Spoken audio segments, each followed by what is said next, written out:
Good morning, I'm Terry. Welcome to TARDIS Spider. Today we're going to take a moment and look at the Hand of Omega, a Time Lord superweapon. But first, if you enjoy this video, please like and subscribe. And now, the Hand of Omega. 4 times in the broadcast history of Doctor Who, the Doctor has used a Time Lord superweapon. Here they are. The moment was used by the Doctor to end the last Great Time War, extinguishing the Daleks and the Time Lords in a single second, and placing the entire war and all of its hellish creations into a time lock. The DMAT gun was a weapon so powerful that the knowledge of it was forbidden, even to the President of the Time Lords. It could be constructed and operated only in conjunction with the Great Key of Rassilon, which was secretly held by the Time Lord Chancellor, to prevent any president from getting his hands on it. A DMAT gun was built and used just once during the 4th Doctor's presidency, when an invading Sontaran force was erased from history. And within moments, the gun had also erased itself and all memory of it. Validium was another semi-sentient Time Lord weapon, with a psychic field and the ability to shape planets and events. This too dated from the time of Rassilon. Shaped into a statue by the Lady Pinafore in 1638, it became known as Nemesis. The Doctor had launched it into space and into an orbit which would bring it back to the Earth every 25 years, always heralding some fresh disaster. The 7th Doctor would use it to destroy a Cyberman fleet.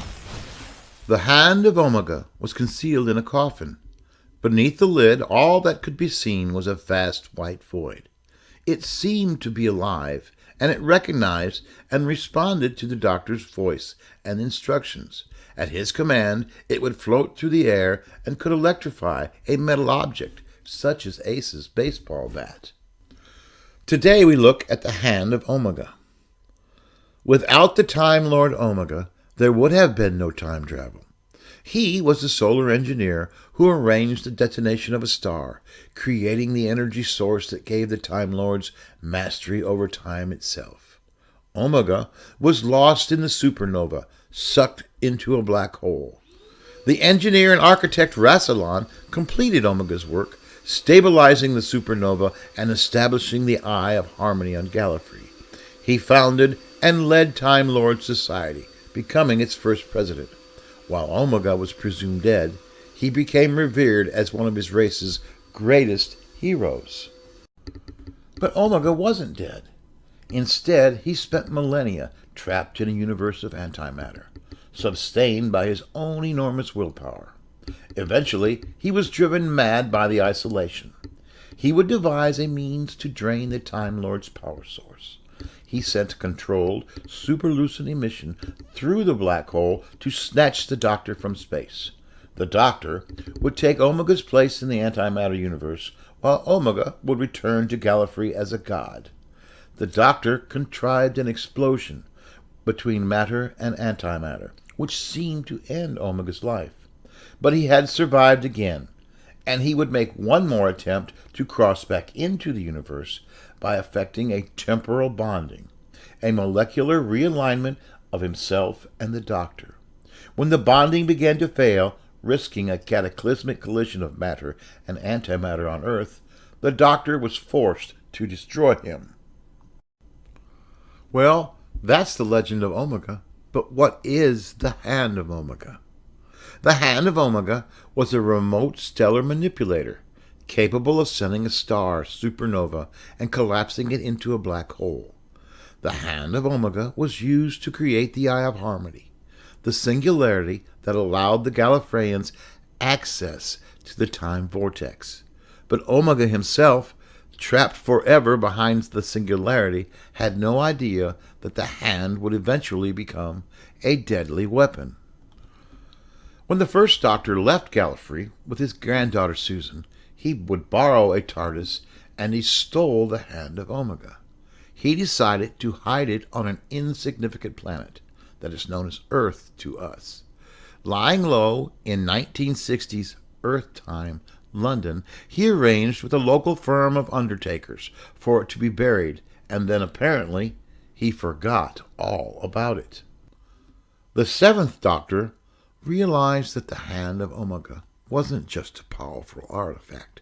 It could also be used as a trap. At this time, the Daleks were seeking to rival the Time Lord's temporal mastery. They were already one of the most time-fluent races, with capable of time battle fleets and time corridors at their command. So the Doctor used the stellar manipulator as a bait, and he lured the Daleks back in time to London, 1963.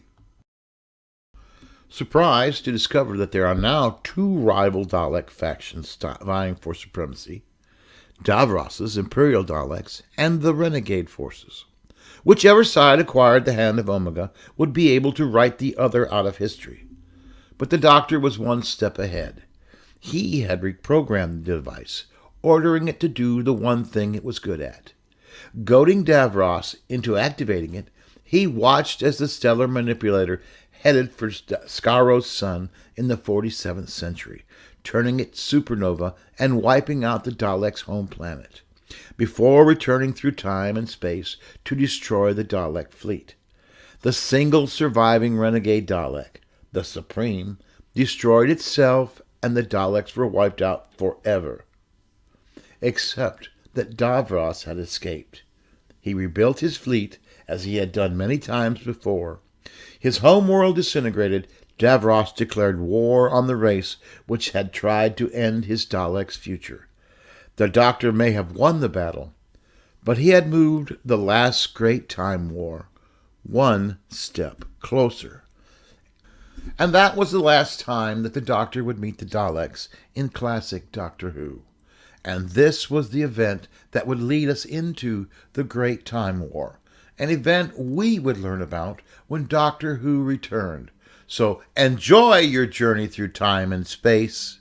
Please come back again, and never ever forget, a child cannot have a favorite book if they do not have one. Give a child a book today. Good night.